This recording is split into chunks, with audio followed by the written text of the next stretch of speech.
pit or a backyard barbecue, there's nothing like campfire treats. So move over, marshmallows. With his take on a savory s'more, we have Chef Paul Lillakas.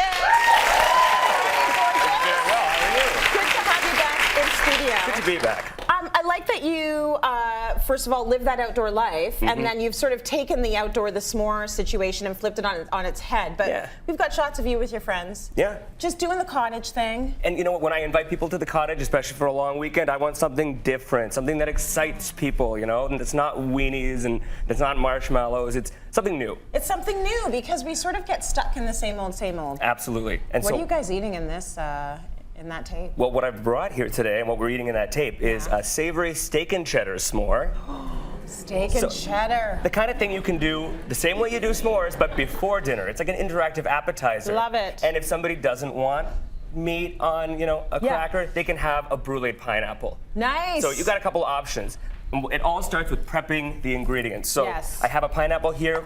When you're looking for a pineapple, you just want that nice yellow color. Okay. It's got a little bit of give to it. Some of the leaves are already wilting a little, and a leaf can come out pretty effortlessly. Okay, so you know it's ready. Exactly. All you have to do is knock the top off. Yeah.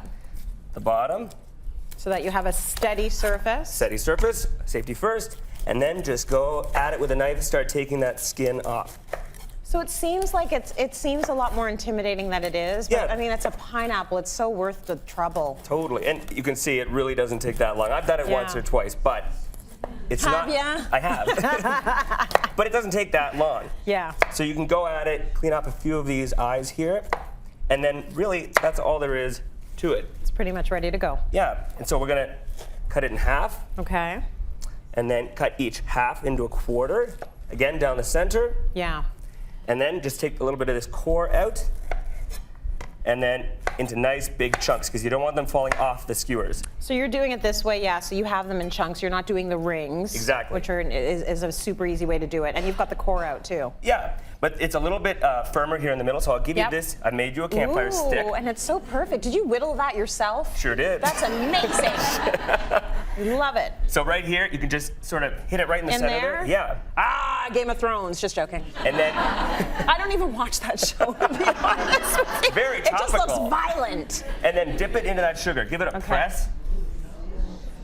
Oh, you like that, do you?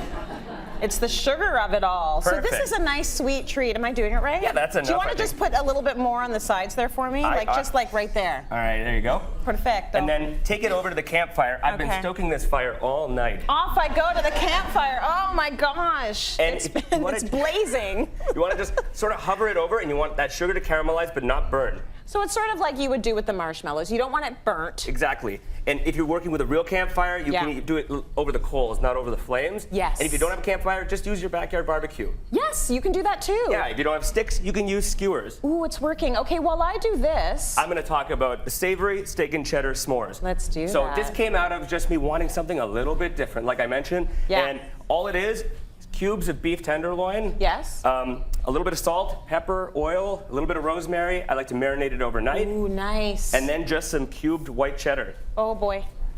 That's okay. That's okay. I soaked the skewers, so we're not gonna have a fire. Usually I'm the one with the marshmallows that are all black on the outside, and I'm okay with that.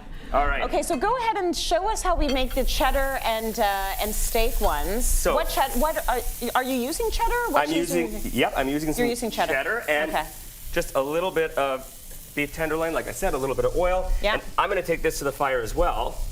Okay. And while the cheddar melts in a pan, now you can put this pan right on the coals, or you can put it on the grill, or you can do it inside, or you can do it on a rack over the fire if you like. Okay. But I like a cast iron skillet for this reason, and it's just going to melt. And that's okay if that's not too much? No. Okay, you want that. Not too much cheese?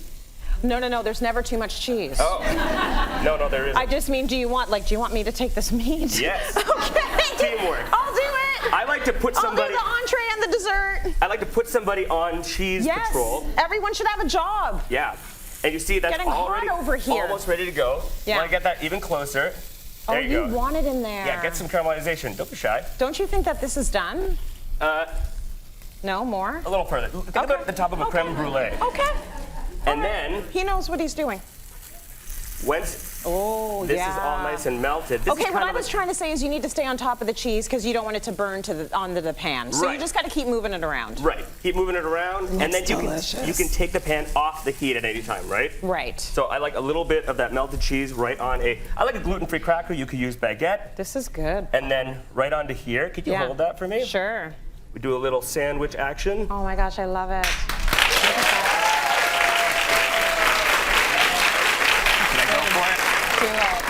I'll do the talking.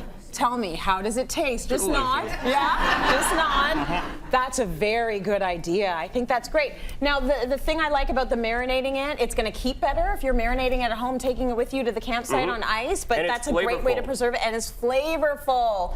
You hold that for me, buddy, because I want to talk about something else right now. Cityline.tv for these recipes, by the way, and the instructions on how to do them.